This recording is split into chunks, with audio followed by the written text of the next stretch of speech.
नमस्कार दोस्तों, स्वागत है आपका ऐसा स्टूडियो में। आज हम स्टार प्लस के लोकप्रिय शो जनक की आगामी अपडेट्स लेकर आए हैं। सृष्टि के मन में एक जहरीला तूफान पल रहा था। 5 साल बीत चुके थे। अनिरुद्ध और जनक की राहें जुदा हो चुकी थीं, लेकिन सृष्टि की नफरत की आग अब भी उतनी ही धधक रही थी। उसे खबर मिली थी कि जनक उसी गांव में कहीं छिपकर रह रही है। यह सोचकर ही सृष्टि का खून खौल उठा कि वह कभी भी अनिरुद्ध की जिंदगी में वापस आ सकती है। नहीं, ऐसा नहीं हो सकता, सृष्टि ने अपने आलीशान बंगले में टहलते हुए कहा। उसकी खूबसूरत आंखों में बदले की आग जल रही थी। मैं उसे कभी वापस नहीं आने दूंगी। इस बार मैं उसका हमेशा के लिए खात्मा कर दूंगी। किसी को कानो कान खबर भी नहीं हुई और सृष्टि अपनी खतरनाक योजना को अंजाम देने के लिए गांव की ओर निकल पड़ी। उसे पता था कि उस गांव में बाहरी लोगों का आना आसान नहीं है। वहां के अपने नियम हैं, अपनी दीवारें हैं, जो अनजान लोगों को भीतर घुसने से रोकती हैं। लेकिन सृष्टि, जो हमेशा से ही अपनी चालाकी और धूर्तता के लिए जानी जाती थी, गांव वालों की नज़रों से बचती बचाती जनक का ठिकाना ढूंढ ही निकाली।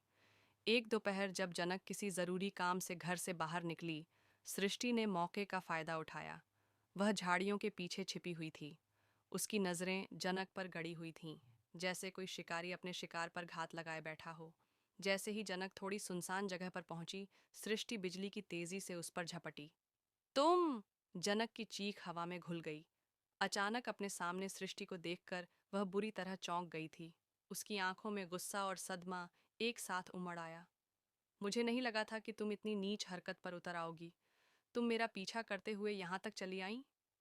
सृष्टि के चेहरे पर एक शैतानी मुस्कान तैर गई। हाँ जनक, मैं ही हूँ और मैं तुम्हें हमेशा के लिए खत्म करने आई हूँ।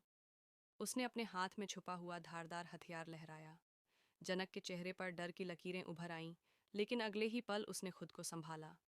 तुम मुझे मारना चाहती हो? इस गांव में? क्या तुम्हें पता है कि तुम क्या कर रही हो? ये गांव वाले तुम्हें जिंदा नहीं छोड़ेंगे।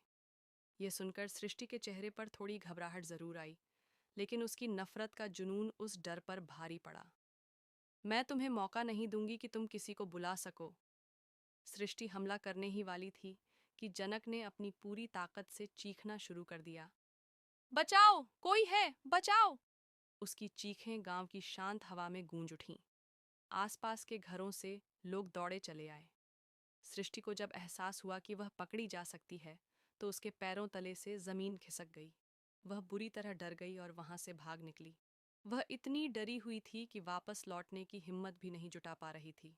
दूर भागते हुए उसके मन में एक ही ख्याल घूम रहा था। जनक, अब मेरे बस की बात नहीं रही। अब इसे इसके हाल पर छोड़ देना ही ठीक है। लेकिन दोस्तों, कहानी यहीं खत्म नहीं होती। नियति के पन्नों पर कुछ और ही लिखा था।